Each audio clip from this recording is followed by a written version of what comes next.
संसार के इतिहास में बहुत सारे युद्ध हुए, लेकिन किसी भी युद्ध को चमकौर के युद्ध के सामने रख करके नहीं देखा जा सकता। इस युद्ध के बारे में एक मुसलमान कवि अल्लाह यार खान का कथन है, बस एक हिंद में तीर्थ है यात्रा के लिए, कटाए बाप ने बच्चे यहाँ खुदा के लिए। अल्लाह यार खान जोगी के अनुसार अगर भारत में यात्रा करने के लिए कोई तीर्थ स्थल है तो वो है चमकौर के युद्ध का मैदान, क्योंकि यह एक ऐसी युद्ध भूमि थी। यहाँ पर एक बाप ने अपने छोटे छोटे बेटों को खुदा के नाम पर धर्म और इंसानियत के लिए शहीद करवा दिया था। एक और पंक्ति में अल्लाह यार खान जोगी लिखते हैं, चमक है मेहर की चमकौर तेरे जर्रों में, यहीं से बन के सितारे गए समा के लिए। यह एक ऐसा युद्ध था जिसमें एक बाप ने अपने 18 और 14 साल के मासूम बच्चों को खुद तैयार करके जंग के मैदान में भेजा और अपनी आंखों के सामने उन्हें शहीद होते हुए भी देखा। इस युद्ध में एक तरफ तो अपने वचन के पक्के धर्म और ईमान को बचाने वाले एक मुट्ठी भर योद्धा थे और दूसरी तरफ धर्म और ईमान बेचने वाले, कसमें खाकर मुकरने वाले कायरों की बेशुमार फौज थी। इसका जिक्र गुरु गोविंद सिंह जी अपने जफरनामा में करते हैं। वो लिखते हैं के पैमा शिकन बेदरंग आमदन, मैं तेग तीरो तुफंग आमदन। भाव, अपने किए हुए वायदे तोड़ने वाले, अपनी खाई हुई कसमों से मुकरने वाले आ गए हैं।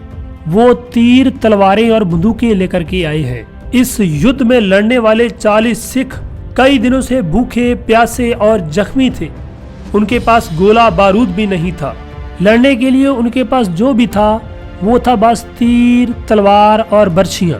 इस युद्ध में उन्होंने लड़ने के लिए जिस जगह का सहारा लिया था वो कोई बड़ा किला नहीं था, वो एक छोटी कच्ची किले नुमा हवेली थी और उस हवेली को चारों ओर से घेर रखा था दुश्मन की बेशुमार फौज ने।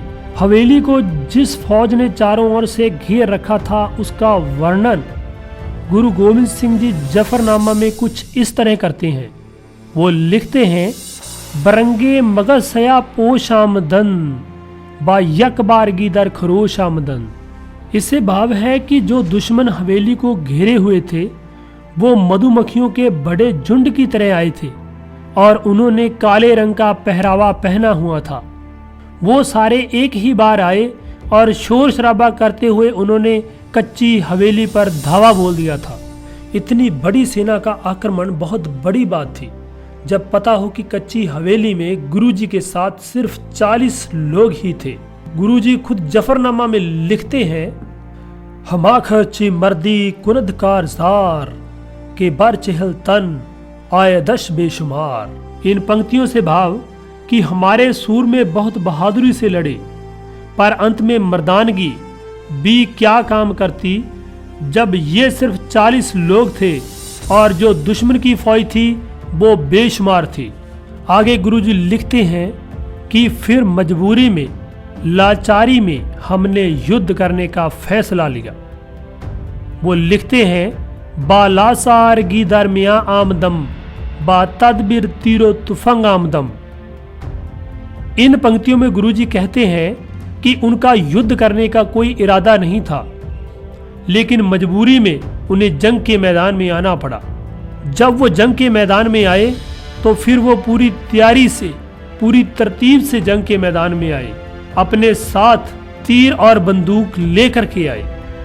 आगे की पंक्तियों में अपने जंग में आने का कारण गुरुजी और स्पष्ट करते हैं। वो लिखते हैं, सुंकार आज हमें हीलते दर गुजश्त, हलाल अस्त बुर्दन बा शमशेर दस्त। इन पंक्तियों से भाव कि जब नीति और न्याय का कोई भी उपाय काम ना आए, जब जुल्म की इंतहा हो जाए तो तलवार उठा लेना जायज है।